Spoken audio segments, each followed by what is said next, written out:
Ooh. Hi, guys. I'm James Prestwich, and today we're going to be talking about cross-chain contracts.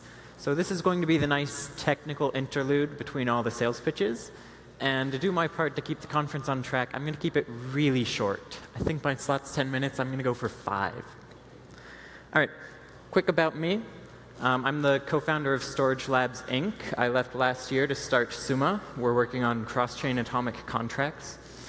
So we do purchase options between chains. We do equity instruments across multiple blockchains and fun things like that. You can find me on Twitter at _Prestwich. So cross-chain transactions. There's basically only one of these that people know about right now. And that's the standard hash time lock contract-based cross-chain atomic transaction.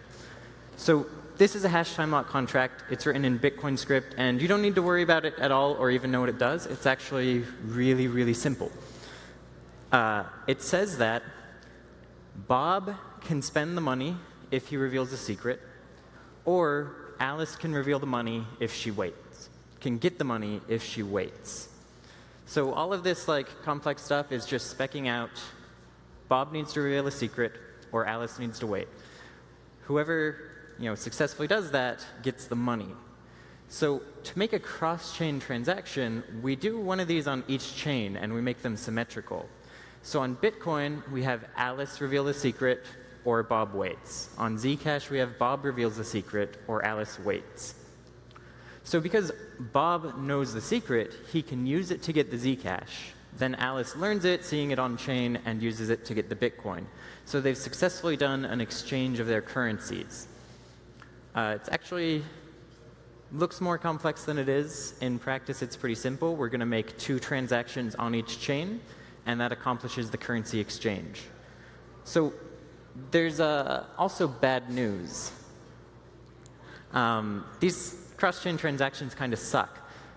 They're slow. We have to set really long timeouts, and the timeouts have to be different on each chain. Otherwise, if the chains go at weird speeds, someone could steal someone else's money. And so the timeouts have to be on the order of several hours. That's not very good for a currency exchange. I don't want to be waiting 6 hours to see if I actually get the Zcash I want to spend. And the other problem is they pass risk. Because at the beginning of the contract, only Bob knows the secret. That means that Bob decides whether the exchange happens. He can force Alice to wait, and they both wait and get a refund. So Bob essentially is buying an option on Alice's Bitcoin and not paying anything for it. If the market moves during the contract period, Bob can back out if he wants to. And that really sucks. So here's the quick fix. We're going to modify the contract to say that Bob must reveal a secret before K to get a refund, or the money goes to Alice after a timeout. And on the Bitcoin chain, Alice has to reveal the secret to get the money, or it goes to Bob after a timeout. So you set up this situation where Bob funds the contract and has a lock-in period. During that period, he can reveal the secret to get a refund. And Alice, if she at any point learns the secret, can get a refund for the entire duration.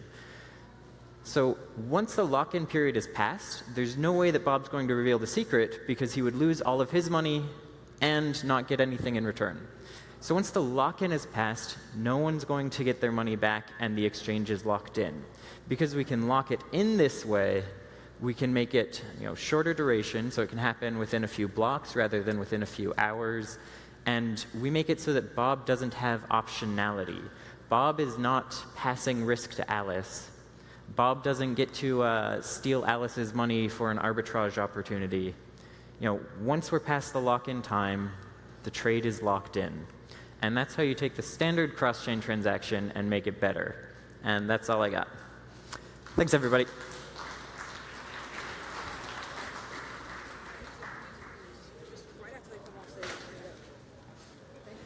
Mm-hmm.